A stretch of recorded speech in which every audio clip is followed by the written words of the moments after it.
Well, another person that was trending over the weekend was Atiku Abubakar's wife, Titi Abubakar, who called on Nigerians to vote for the All Progressives Congress instead of her husband's party, the People's Democratic Party, in a video that has now gone viral. Let's take a look. 25th of February, everybody should come. If you have not collected your PVC, you go and collect your PVC. Get it ready. 25th of February. We should vote APC.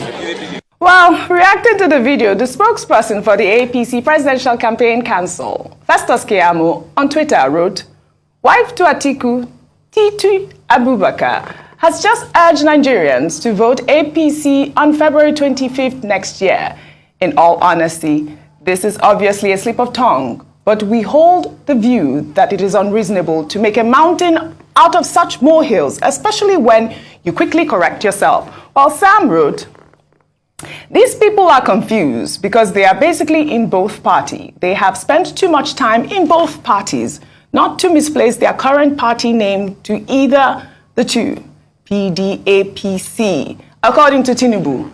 APPDP, according to Atiku, are the same." Over to you, Rufai. I mean, this is, I think Sam's rhetoric is apt. Basically, these people, it appears they come from the same party, but it was an obvious slip of tongue regarding Titi Abubakar making, that urge to Nigerians to vote the APC instead of the PDP. Rufai. So what I'll just say is, concerning the first comment, Atiku Abubakar saying that the Igbos have a reason not to vote for him and all of that because he will work with people as regards restructuring. Political talk is good during political season, and I keep referring to the words of Jada Gall. Politicians will say they'll build bridges where there are no rivers. So be careful when politicians are speaking. And I just hope, if they get in there, they will not lie that they didn't say this any longer. Now we are hearing restructuring. We are hearing 10 billion for SMEs. Hope they are going to fulfill all these promises.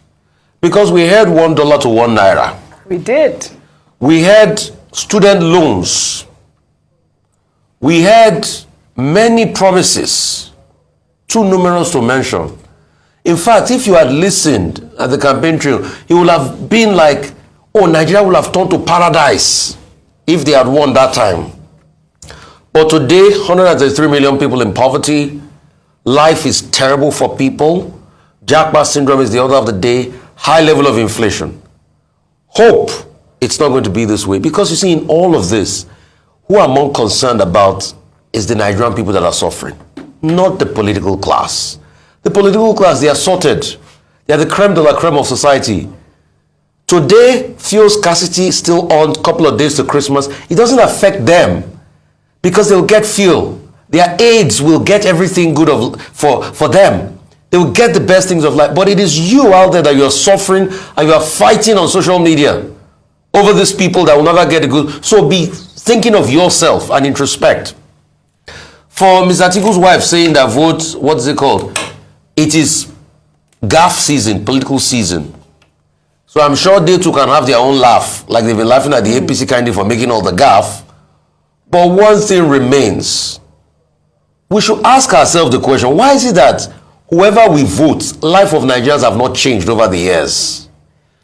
See, names will differ. Today we are calling APC PDP. At some point we're calling AD in this country. All right? At some point we're calling MPC. At some point we're calling Northern People's Congress. Names of political party and acronyms will change. But it's the life of Nigerian people getting better every year. So it's not about the gaffe. It's how can your life get better than what it used to be before. And that's why Nigerians, please, I beg you, shine your eye. Read manifestos. Look at the character of the individual. Ask them questions who they are. Okay. What do they stand for? Where's their birth record? Where's their medical record? What business did they do before now? How did they make their money? Because those questions revolve around character before you vote them. And please, if they don't do your bidding after you vote them, in the next election, vote them out. The power is supposed to be in your hand. Don't allow people to deceive you again. Your life must be better for the people you vote in. All right. Ayo. Absolutely. Just continuing from where Rufai stopped. The truth is, looking at the antecedent of the presidential candidates, I wouldn't fault Mrs.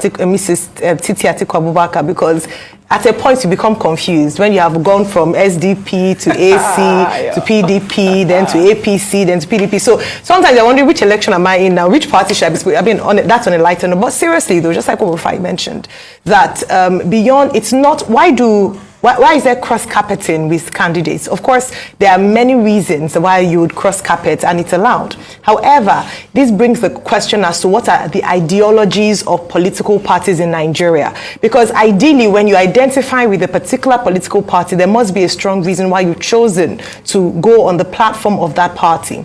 And so beyond, that's why people are saying, oh, they're all the same, PDP, APC, whatever name, or acronym that's out there. It's just recycling of the same people. So again, going to the questions, the main things that we should be looking out for, since unfortunately we can't hold any party.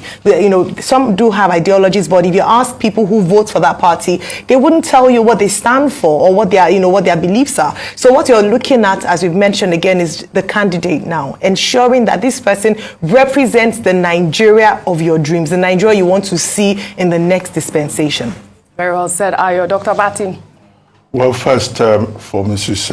Atiku, as Festus Keyamo pointed out, it was a slip of tongue. But the video that was shown did not indicate that she quickly corrected herself. So when people have a slip of tongue and they correct themselves, it will be obvious that this was a slip of tongue, not a deliberate gaffe.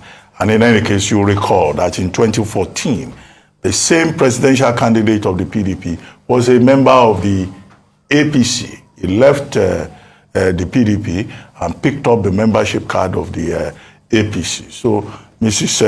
Abubakar may have been used to campaigning previously for APC, but now the register has changed. But in politics, it's better, not to attack people's wives. Former Vice President Atiku Abubakar has been talking about a cocktail of issues, about how his presidency will be a stepping stone to Igbo presidency, by which some people assume that he's referring to the fact that he has a vice presidential candidate of Igbo extraction in the person of Senator and Dr. Ifeanyi Okowa, governor of Delta State.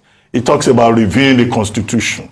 Well, what are the specific aspects of the Constitution that he wants to review?